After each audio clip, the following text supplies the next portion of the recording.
রমজান সামনে রেখে সাধারণত বাজারে অস্থিরতা দেখা দিলেও এবার উল্টো চিত্র।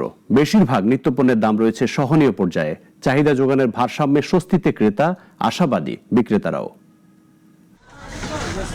রমজান সামনে রেখে রাজধানীর বাজারগুলো ঘুরে দেখা গেছে নিত্য প্রয়োজনীয় পণ্যের দামে নেই বাড়তি চাপ। মাছ, মাংস, সবজি থেকে শুরু করে মুদি পণ্য সবই বিক্রি হচ্ছে নাগালের মধ্যেই।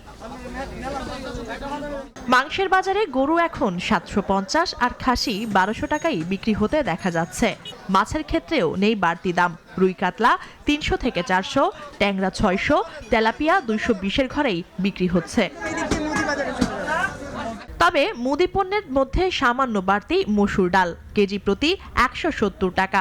এছাড়াও রসুন কেজিতে 160 টাকা, পেঁয়াজ 55, আদা 120 টাকা আর ছোলা বিক্রি হচ্ছে 95 থেকে 100 টাকার মধ্যে। যে কোনো ধরনের খেজুর বিগত বছরের তুলনায় কেজিতে রয়েছে 100 থেকে 200 টাকা কম। এমনিতে সবকিছু মোটামুটি ঠিক আছে। ছোলা আগের রেটে আছে, ছোলা, খেসারি এগুলো রমজানের প্রোডাক্ট হিসাবে সবগুলো আগের মতো রেটে আছে। না, রমজান আরো কমার সম্ভাবনা আছে, কারণ ডিমের দাম সবসময় রমজানে কম থাকে। বিক্রেতারা বলছেন এবার রমজানকে সামনে রেখে আগেভাগেই পণ্যের সরবরাহ নিশ্চিত করা হয়েছে।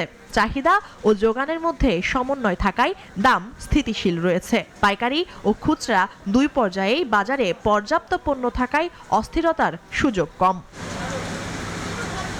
বিক্রেতাদের ভাষ্য, রমজান শুরু হলেও বড় কোনো সংকট তৈরি হবে না, বরং আমদানি ও স্থানীয় সরবরাহ ঠিক থাকলে কিছু পণ্যের দাম আরও কমতে পারে বলে আশাবাদী তারা। বেচে কিনা আগের তুলনায় নেই, তবে দাম 2-3 মাস একই রকম আছে, এখনো কমে নেই, তবে আগামীতে কমার সম্ভাবনা। খেজুরের দাম আগের বছরের চেয়ে এবার দাম কম আছে।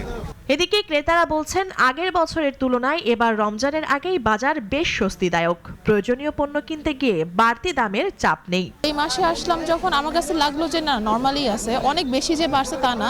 সবজির বাজার গত সপ্তাহে যা পেয়েছি আমি, এই সপ্তাহে অলমোস্ট সেমই আছে। এখন পর্যন্ত বাড়ার কোনো ইন্ডিকেশন মনে হয়নি আমার। আসন্ন রমজানে সরবরাহ ঠিক থাকলে এই ধারা অব্যাহত থাকবে, এমনটাই প্রত্যাশা বাজার সংশ্লিষ্টদের। মনিয়া চৌধুরী, নাগরিক, ঢাকা।